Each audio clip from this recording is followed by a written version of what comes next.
충청북도는 4차 산업혁명 시대를 대비해 오는 2030년까지 5대 핵심 산업 육성에 5조 9천억 원을 투자합니다.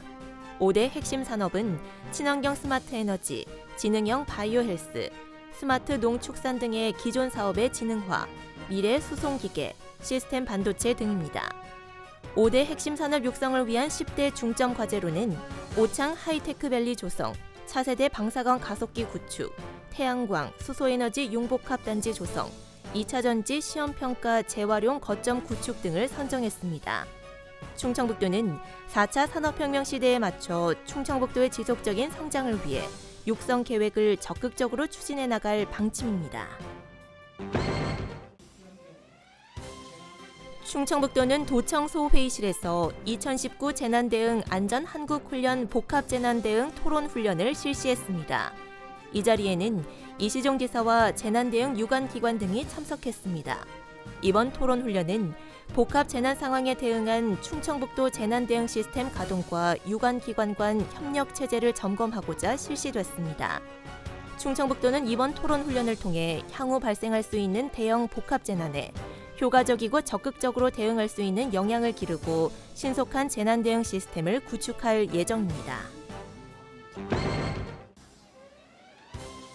충북 지역 경제 상황에 대한 소비자들의 기대 심리가 지난달에 이어 이번 달에는 다소 호전된 것으로 조사됐습니다. 한국은행 충북본부가 발표한 10월 충북 지역 소비자 동향 조사 결과 충북 지역 소비자 심리 지수는 95.1로 전달보다 1포인트 상승했습니다. 충북 지역 소비자 심리 지수는 2개월 연속 상승세를 보이고 있습니다. 이번 조사는 지난 14일에서 18일 충북도 내 400가구를 대상으로 진행됐으며 386가구가 응답했습니다. 충청북도는 도청소 회의실에서 미세먼지 종합대책 추진 상황 보고회를 개최했습니다. 이번 보고회에서는 저감대책 강화를 위해 지난 4월 종합대책 보고회에서 발굴된 사업에 대한 추진 상황과 추가 발굴 사업에 대한 논의가 이어졌습니다.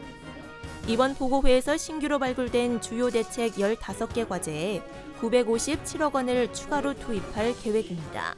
신규 과제는 전통시장 공기청정 시스템 설치 지원, 미세먼지에 의한 다중 장기 손상 대응 기술 연구 개발, 건설기계 저공해 조치, 미세먼지 불법 과다 배출 예방 감시 지원 등입니다. 충청북도는 제5회 2019 올해의 SNS 공공부문 광역지자체 페이스북 분야에서 대상을 받았습니다. 충청북도는 소셜미디어 영향력 지수 등을 평가하는 정량평가와 콘텐츠의 질, 활동 실적 등을 평가하는 심사위원 평가에서 좋은 점수를 받아 수상의 영예를 안게 됐습니다. 충청북도는 도민과의 소통을 위해 다양한 SNS를 운영해 콘텐츠를 제공하고 있으며 올해 10월 말 기준으로 2,400여 건의 콘텐츠를 게시했습니다. 알림마당입니다.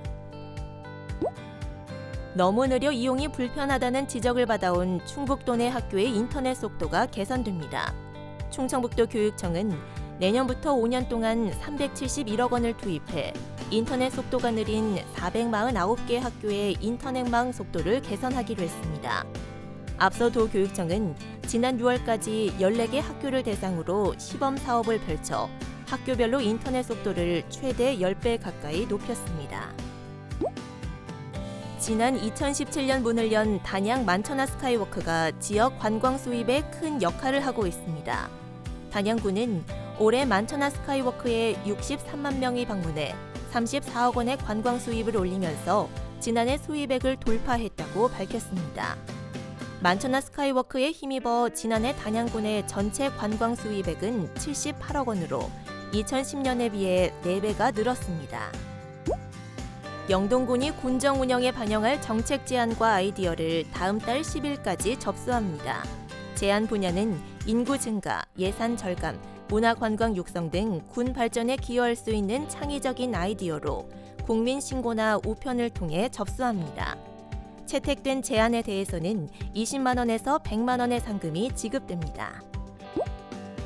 운전면허증을 반납하는 75세 이상 운전자에게 증평군이 10만 원 상당의 지역 상품권을 지원합니다.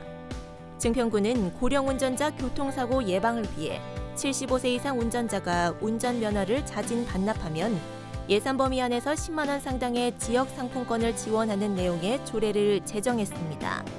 또 고령 운전자 보호 표시 스티커를 무료로 배부하고 고령 운전자를 대상으로 교통안전 체험 교육도 진행하기로 했습니다.